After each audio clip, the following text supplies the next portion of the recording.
मौशी तज्ज़ियाकार खुर्रम शहजाद हमारे साथ मौजूद हैं। खुर्रम साहब, ये फरमाइएगा कि पाकिस्तान और IMF के दरमियान आज से मुज़ाकरात दोबारा होंगे। हम हर दफ़ा ये उम्मीद लगाए बैठते हैं कि भाई अब इस मरतबा तो मामला फाइनलाइज होकर पैसे मिल जाएंगे।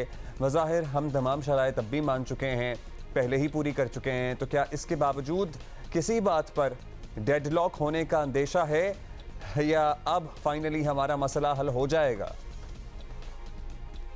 बिल्कुल, काफ़ी सारी शराइत जो है वो मानी जा चुकी हैं, बल्कि मेरे ख्याल में काफ़ी ज़्यादा चीज़ें की जा चुकी हैं। उसमें आप करेंसी की कदर में कमी देख लें, वो ऑल टाइम लो पे है करेंसी हमारी।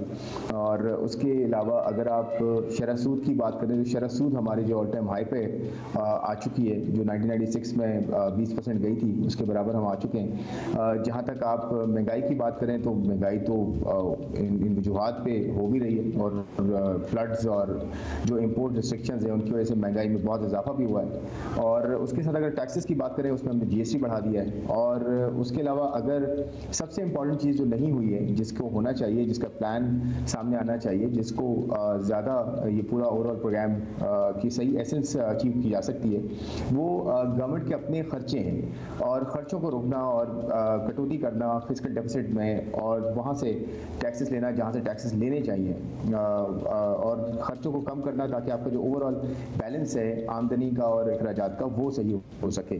तो उसकी अभी ज़रूरत है, वो होना बाकी है। लेकिन मेरे ख्याल में IMF के लिए जो प्रायर एक्शन जिन्हें कहा जाता है वो काफ़ी हद तक हो चुके हैं। एक सिर्फ चीज़ है, वो इंपोर्ट रिस्ट्रिक्शंस जो हैं।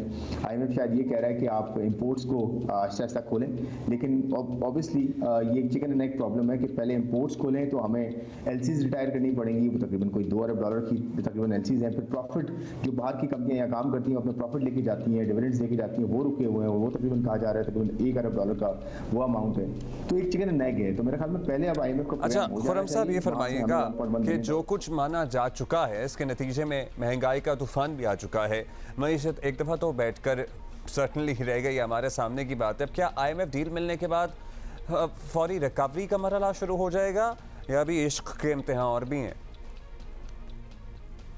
जी, इम्तिहान अभी बहुत बाकी हैं। अभी तो ये शुरुआत है। इसकी वजह यह है कि अभी रमज़ान आएगा। रमज़ान में आपको पता है हमारे यहाँ तो ट्रेडिशन ये है कि प्राइसेस बढ़ जाती हैं, गवर्नेंस इतनी कमज़ोर होती है, चाहे वो फेडरल गवर्नमेंट हो या वो प्रोविंशियल गवर्नमेंट हो, और मार्केट्स स्ट्रक्चर्ड नहीं है, तो हर कोई प्रॉफिटियरिंग की तरफ जाता है। जब prices, of course cost overall economy में बढ़ गई है, चाहे वो एनर्जी कॉस्ट हो, ट्रांसपोर्टेशन कॉस्ट भी बहुत बढ़ी है, और हर चीज़ महंगी हो गई है, और आने वाले दिनों में मज़ीद महंगी होगी अभी, क्योंकि ये जो करेंसी की कदर में कमी है, शरह सूद में इजाफा है, टैक्सेस का नया लगना है, GST का 1%, और उसके अलावा भी एग्जिस्टिंग टैक्स बेस पे टैक्सेस लग रहे हैं, और ओवरऑल इकोनॉमी में कॉस्ट बढ़ती है तो डेफिनेटली हर चीज़ महंगी होती है। रमज़ान में खासकर हम तो इसमें ज़्यादा जो है हम प्राइसेस में इजाफा देखते हैं।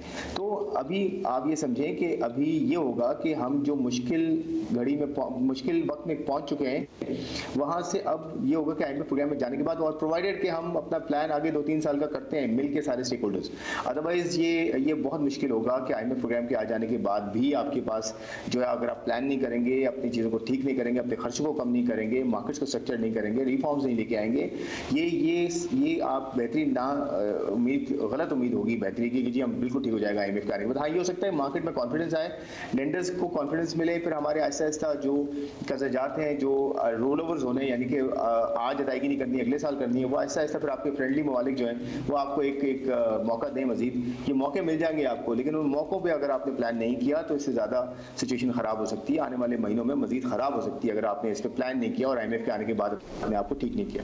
अच्छा खुर्रम साहब, पाकिस्तान के मौशी मसाइल कम अज़ कम आज कल के सियासी हालात से तो बिल्कुल भी नथी हैं। सियासी अदम इस्तेहकाम, इलेक्शन ना होने से भी मसला और बड़ा है, इलेक्शन हो जाने के बाद भी कोई गारंटी नहीं है कि मसाइल हल हो जाएंगे।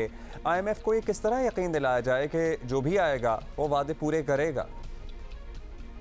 बड़ा इंपॉर्टेंट क्वेश्चन है ये। आप ये देखें कि चाइना ने भी अभी कुछ स्टेटमेंट्स दिए हैं और उसने एक चीज़ पे एम्फसाइज किया है कि सारे स्टेक होल्डर्स मिल के इस वक्त जो है मुल्क के लिए, मुल्क की बका के लिए, मुल्क की मईशत की बका के लिए, लोगों के लिए जो है इकट्ठे हो जाएं। इस वक्त तफर्रुक़ ना डालें, चाहे कोई भी स्टेक होल्डर हो, आपस में ना लड़ें आप, क्योंकि कोई भी अगर इलेक्शन के बाद, इलेक्शन हो भी जाते हैं उसके बाद भी कोई आता है, उसके लिए इक्वली डिफिकल्ट सिचुएशन होगी। तो सबको ये सोचना है, एक दूसरे को सपोर्ट करना है बेयर मिनिमम लेवल पे भी, कि हम किस तरह से इस मुश्किल घड़ी से निकलें। सियासत अपनी जगह होती रहेगी, सब कुछ होता रहेगा, लेकिन अगर हम सियासत में लड़ते रहे और एक दूसरे के ऊपर पॉकेट सियासी तौर पर लेके लाने की कोशिश की तो इकॉनमी हाथ से निकल जाएगी, कोई भी मैनेज नहीं कर पाएगा। और इसी तरह से IMF भी शायद ये चाह रहा है, इतनी देर इसलिए भी लग रही है कि सारे स्टेक होल्डर्स इसको साइन करें या एटलीस्ट कुछ कमिटमेंट दें। कोई भी स्टेक होल्डर है, पॉलिटिशियन है, नॉन पॉलिटिशियन, सब मिल पे इस पे जो है ना वो एक कमिटमेंट दें। तो ये कमिटमेंट देखें बड़ी इंपॉर्टेंट है, बिल और कमिटमेंट इस वक्त चाहिए, और उसके बाद ये सब चीजें ऐसा ऐसा होती रहेंगी।